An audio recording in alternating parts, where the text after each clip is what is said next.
Hello, my friends, hello, and welcome once again to Stately Von Manor, where Roger and I have returned on Christmas. Merry Christmas, everybody. And now it's time for Comics on Christmas.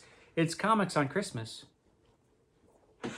Yesterday was Wednesday, which normally would be Epic Comic Book Wednesday, but there were other things we had to do, so we missed Epic Comic Book Wednesday. I don't think, Roger, that human sacrifice is actually a part of Christmas.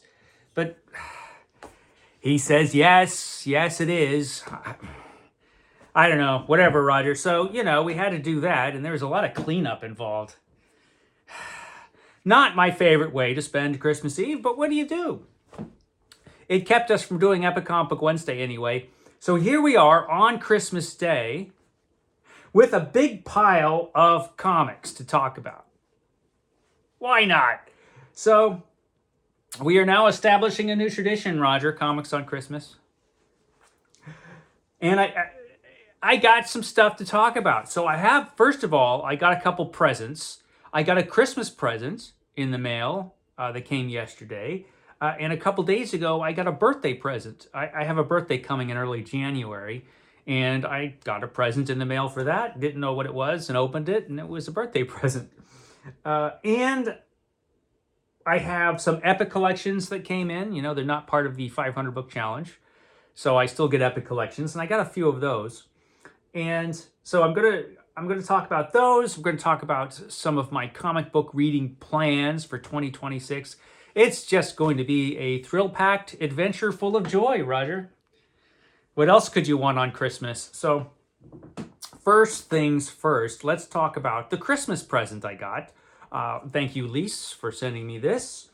I was pretty excited to get this because this is a comic book series that I liked an awful lot, and it's been rarely reprinted, and now it's arrived in this big guy. This is Warlord by Mike Grell. So this is Mike Grell's Warlord, which lasted, I think, originally, 100 odd issues or something? I can't remember. And I have quite a few of them, but I don't have all of them. And I probably could get all of them. I don't think they're rare. I think I could probably hop on eBay and get every issue of Warlord, no problem. But the omnibus came out. Mike Grell's Warlord omnibus, which is interesting. First of all, it's great that this stuff is being reprinted again. That's awesome. But when the package arrived, it was an Amazon package. When the Amazon package arrived, didn't know what it was. I opened it up and I saw this. And I'm like, wow, it's a Warlord omnibus. So I picked it up. And something was odd. It's weightless. This thing weighs nothing. So this was strange because omnibus volumes usually weigh a lot. They usually tend to be very heavy. And I'm thinking, what's going on? And so I open it up, and it's printed on newsprint, not glossy paper. It's printed on newsprint, which was kind of shocking. I didn't know that DC ever did that. This is the first omnibus I've ever seen like that. From DC Comics. And that really surprised me. And I thought, this is probably going to upset some people. And out of curiosity, I looked on Amazon and checked the book out just because I wanted to see if there were any reviews. And sure enough, this is sitting at, I think, 2.5 stars on Amazon. Mostly because it's printed on newsprint. Also, I guess, originally when they solicited this omnibus, they said it was going to be 50 issues. Excuse the lighting changes. We have storm clouds going by outside. It is what it is. Anyway, this was originally supposed to be, I think, 50 issues when actually it ended up being 37 or something. So that was one thing that bothered people. But I think the newsprint really bothered people because and it's understandable because when you buy an omnibus or when you pre-order an omnibus, you think you know what you're getting, right? A 10-pound book with glossy paper. And this is not that. And so that upset some people, as I suspected it might. But to all of those people who are upset, I just want to ask you, did you notice how awesome this looks? Because this book looks fantastic. It looks great. It looks great. First of all, I like Grell a lot. And in this series, the Warlord series, you really see his artwork just get better and better as time goes on. And I have to say, with this particular type of paper, the non-glossy matte paper, the newsprint, whatever you want to call it, it looks fantastic. It just looks great. So did you notice that it looks great, or did you not notice that? I get it, you know, it's not glossy paper and it is glued, it's not sewn. But this weighs nothing, so it probably doesn't really matter that it's glued and not sewn.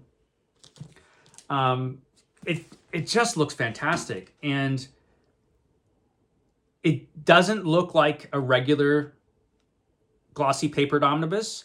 It looks better. This actually looks better, I think, for a comic book that's a Bronze Age comic book.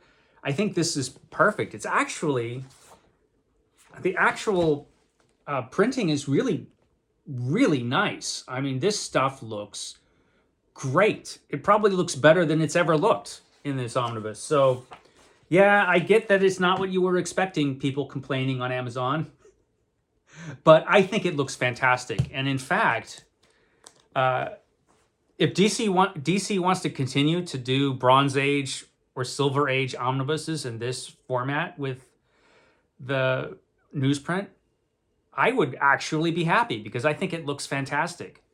That's just me.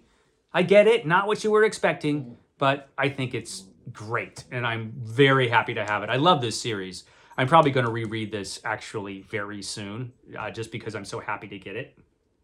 It's awesome, and the actual under the dust jacket, it looks pretty cool as well, and it's got a little blood-stained map of the inner world. So that's fantastic. I got that for Christmas. Very happy to get it. And yeah, like I said, I'm perfectly happy with the format. If I can get this dust jacket back on. Yeah, I'm perfectly happy with this the way it is. So that was Warlord. But I also got another omnibus for my birthday from another friend who shall remain nameless. And this is actually an omnibus as they normally print it. This is Superman Action Comics by Dan Jurgens, the Omnibus Volume 1. And so this is from the Rebirth era.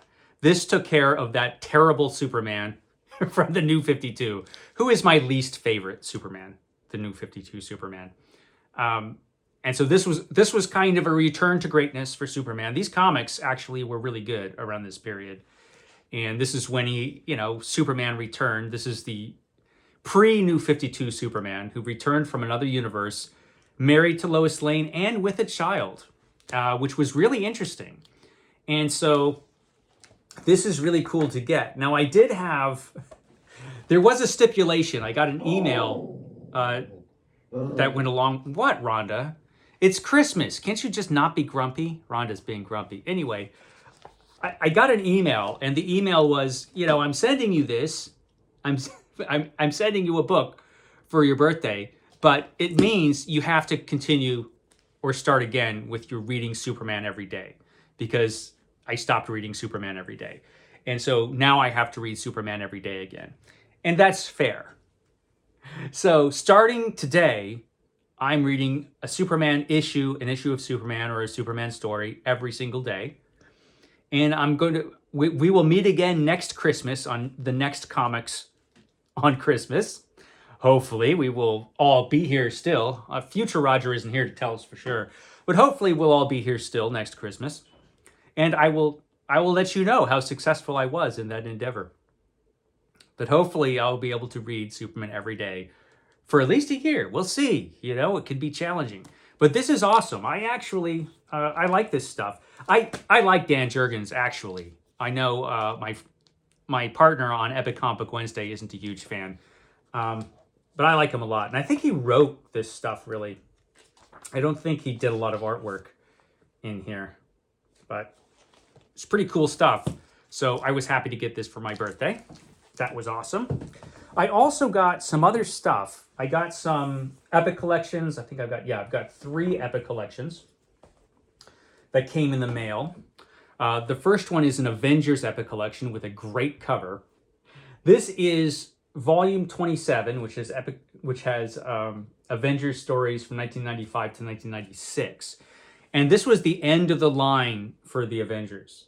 I think it's issue 402 was the last issue from the first run of the Avengers before the whole tragic Heroes Reborn nonsense happened. And Avengers had their own book in Heroes Reborn, I'm pretty sure, but I don't really remember anything about it. I really don't. I'm assuming this is volume 27 in the Avengers Epic Collections. I'm assuming volume 28 will be the Heroes Reborn Avengers, because there's going to be a Fantastic Four Epic Collection coming next year, which is the Heroes Reborn Fantastic Four. It's just, it's just that next volume in the Fantastic Four, which I'm looking forward to because I haven't read those stories since Heroes Reborn. And I remember Fantastic Four actually being kind of good, actually, compared to every other Heroes Reborn comic book. I remember Captain America was awful, but I really don't remember Avengers at that period. Here in this book, this is, mid-90s Avengers, which is, this is not my favorite period of the Avengers. It's very 90s stuff. It wasn't as bad as Thor was at the time. It wasn't the nightmare that Iron Man was. There's Iron Man at this period. Iron Man just ended up being terrible at this point. I thought Avengers was just kind of meh at this time. But, now I could revisit it, and I will eventually. And I have to say the cover's great. So yeah, volume 27, mid-1990s Avengers stuff. So that's cool. Also, more kind of Avenger-y stuff. Hawkeye. This is the 3rd Hawkeye Epic Collection. And this has Hawkeye stories from 1989 to 1991, mostly from Avengers Spotlight. So this has Avengers Spotlight issues 22 through 40. And it also has some stuff from Marvel Comics Presents, because Hawkeye at this time did not have his own comic book. Usually Hawkeye didn't have his own comic book. Usually he was in stories in some other comic book. And that's certainly the case at this period. And I don't remember Hawkeye being particularly great at this particular period. I don't really remember much about Hawkeye at all right around this time. But now I can revisit it because I've got this 3rd Hawkeye omnibus. Stories from 89 to 91. So that's kind of cool. But something that is really cool, it's really cool, ROM! So this is the 3rd ROM Epic Collection, which is awesome. I loved ROM. Loved ROM. Not everybody does, but I thought ROM was fantastic. And I actually have a full run of ROM. And I have 2 of the 3 omnibuses. I wasn't able to get the 3rd one because of the whole 500 book challenge thing. But since I can get Epic collections, I'm getting them in Epics. And there should be 6. There should end up being 6 ROM Epic collections. So we're halfway through the run in Epic collections. And so this has stories up to 1982 to 83, I think.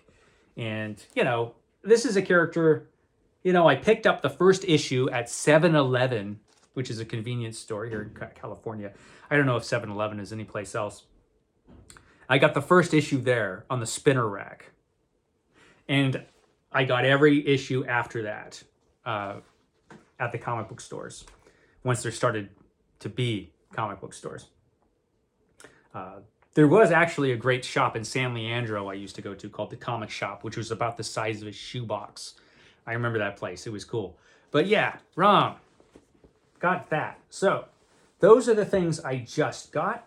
There were a couple things that came recently from the International Man of Mystery. I don't know if you saw that epic unboxing I did, but there were a couple Frazetta things in that box that were awesome that I wasn't able to go through at the time. But one thing I got was Frazetta World's Best Comic Covers. There's the man himself, the greatest paperback cover artist of all time. Also did a lot of comic book covers. And he did this one. Or he did this book, which collects a lot of his comic book covers. And they're completely awesome. We've got the original Ghost Rider there, which was really cool. Tim Holt. So these are some of the older comics. More Ghost Rider. I would love to read some of these original Ghost Rider stories. I don't have any of the Cowboy Ghost Rider stories in my collection. I assume they must have been reprinted at some point somewhere. Here's a famous Buck Rogers cover from Famous Funnies. That's a great cover. And of course, we've got some of his creepy covers. This probably has all of his creepy and eerie covers in this book. But Creepy, Warren Publications, black and white horror magazine, was a favorite of mine. I loved it. And so his covers on that were just amazing. This could be his most famous one, maybe. It could be. It's fantastic. Or maybe this is. You know, that one's great too. He did so many great covers for Creepy. And yeah, look at that. Awesome. And his eerie covers. This one is particularly awesome. Look at that. Frank Frazetta was the best. And some other stuff, you know. This book has a lot of great stuff. It's one of those books you could just sit and look at for hours, because it's just got such beautiful artwork. There's Penthouse Comics. Penthouse Comics. This is probably the classiest thing you'll see in that particular comic book. Mad Magazine. So this is just, it's great stuff. So this was an awesome gift to get. It's just beautiful. And I think this came from the Frazetta Museum. And also, I got in that box, Frank Frazetta's Johnny Comet.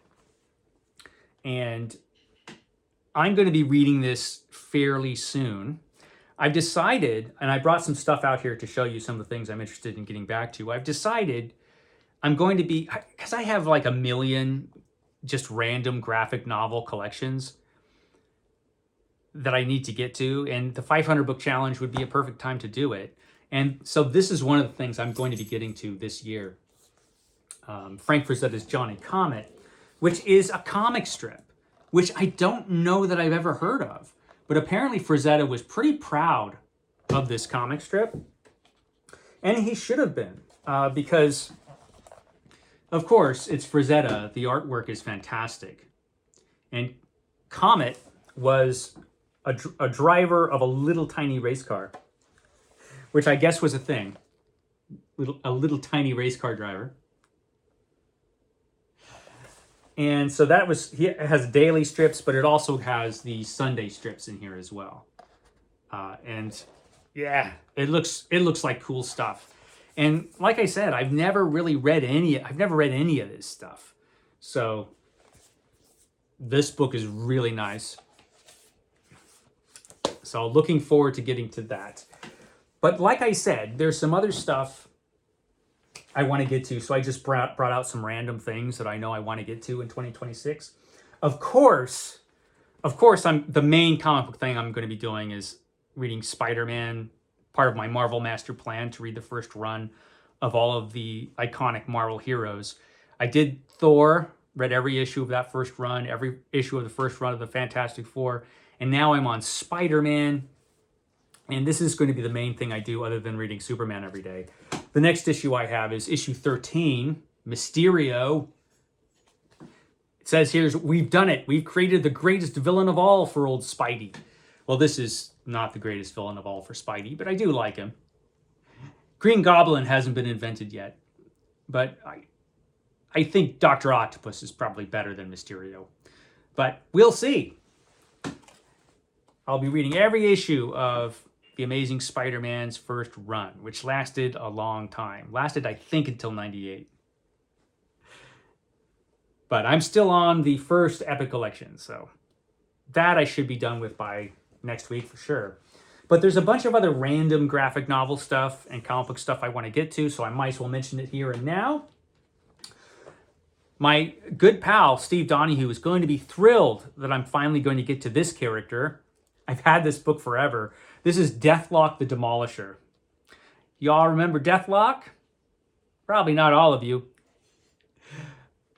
Steve Donahue loves Deathlock. He can't wait to do an Epic Comic Book Wednesday on Deathlock. But in order to do that, I have to revisit this character and read some of these old Deathlock stories. So this is Deathlock the Demolisher, the complete collection. For some reason, they've never done a Deathlock the Demolisher Epic Collection. I have no idea why. That doesn't make any sense. They could, why not? But yeah, this has all the Deathlock stories from the early period of Deathlock. And so I'm definitely going to be reading this year just to make Steve Donahue happy. Also, because I was looking at that Frazetta covers book, it made me think it's time to finally revisit Creepy and Eerie, because I have a lot of these Dark Horse Archive editions of Creepy and Eerie. Most of them I have in paperback. This one, the first volume of Creepy, I have a hardcover. But this is a series that definitely had its ups and downs as far as quality was concerned. Started off strong, and for a while it was great, and then it kind of went, but then it kind of like crawled back up a little bit from what I remember. So it had its ups and downs, but I pretty much loved it all. And it's Creepy and Eerie are magazines I definitely want to revisit. And thank goodness I have this archive edition. As you can see, it's all in beautiful, beautiful black and white. Lovely black and white comics. The covers are in color, of course. There's a Frank Frazetta cover for Creepy. And of course, this is a Frank Frazetta cover. You just saw it in the other book. So yeah, Creepy and Eerie. I have a bunch of these archive editions, so I'm going to start reading these again this year. I never read them all, and I certainly never had all of the issues of Creepy and Eerie when I was younger. I would get them whenever I could. So definitely going to revisit that. Also, I want to check out this. I got this a while ago. This is the Adventures of Red Sonja omnibus, which is from Dynamite, so it's, again, not an omnibus like you would expect. It's not as big as a regular sized omnibus from Marvel or DC. The trim size is just regular graphic novel size. And it has all of the original issues of Red Sonja, She-Devil with a Sword from Marvel Comics. And it also has a bunch of the appearances from Savage Sword of Conan. But a lot of those are colored when they were originally published black and white. So they made the decision to color those, which is an interesting choice. I would think that they would have just chosen to publish them as they originally appeared. But no, they didn't do that.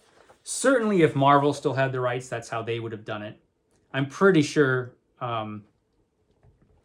that if like Titan had the rights, they would have done that as well. Published it as it was originally done in Savage Sword. But Dynamite has it. So there's that. But it's been years and years and years since I've read any Red Sonja. So I thought, I should probably check that out. Read this omnibus and everything in it. And then do an Epic Comic Book Wednesday on Red Sonja. That would be cool. For the longest time, I wanted to check out these. One of my favorite magazines of all time was Marvel's Black and White Planet of the Apes magazine. And I do have a lot of those issues, but not all of them. But I do have the whole set of the Planet of the Apes archive, which had 4 volumes, which was published by Boom Studios when they had the rights. I think Marvel has the rights to Planet of the Apes now. It'd be a great idea if you did an omnibus of this stuff. That would be awesome. But this reprints all of the black and white comic stories from the Planet of the Apes magazine. And so that's really cool. And so I'm finally going to revisit this stuff this year. I've been meaning to for a long time, but I'm thinking, you know what? I'm finally going to revisit this stuff because it was glorious. We had some glorious Mike Plug artwork in this original volume, or volume 1 of the 4-volume set. Now, these volumes are incredibly and stupidly expensive. The last time I checked, I mean, they've been out of print for a while, and the last time I checked, they were like hundreds of dollars, and which is crazy. You could probably get the original series for cheaper than you can get these reprints, which seems insane, but is probably true. But I happen to have them because, you know, I'm a Planet of the Apes fanatic. And so as soon as they came out, of course I bought them. So I'm going to finally be revisiting Planet of the Apes, my favorite magazine, all those comics. And I've got my Marvel Master Plan going on, but there's another character, one of Roger's favorite characters of all from Marvel. And I like him a lot too. I have Moon Knight. I have the first 2 Moon Knight omnibuses, which have the first appearances of Moon Knight in the first series of Moon Knight. And I also have the 2 Mark Spector Moon Knight omnibus volumes. And so I'm going to read those. I don't know if I'll read all of those this year, but I'm definitely going to read the first omnibus and maybe the second one this year because I love Moon Knight. Moon Knight's awesome. And he had all of these weird appearances. He appeared in the Hulk magazine as a backup feature. And so some of those comics were just awesome. Just awesome. And these were all written by Doug Mensch with artwork by Bill Sienkiewicz. Sienkiewicz? I can never say. People tell me how to say his name and I still can't say it. Sorry. And of course, the original Marvel Moon Knight series that I used to pick up religiously when I was a kid. It was the only thing I did religiously was pick up Moon Knight. I have an entire run of Moon Knight as well. I don't have all the Mark Spector's comics though. Foolish, I know. But yeah, Roger loves Moon Knight. I love Moon Knight. So we're going to be checking out some Moon Knight this year. Again, something that'll make my partner on Epic Comic Book Wednesday just over the moon with happiness. So that's just some of the stuff. And like I said, there's a million graphic novel collections I have lying around that I need to get to. So I'm going to be getting to some of that stuff, I hope. Knock some books off the 500 book challenge that way. We'll see. I think that's everything I have to say. It's time for some Christmas cheer. I will catch you next time, and Merry Christmas from Vaughn Manor.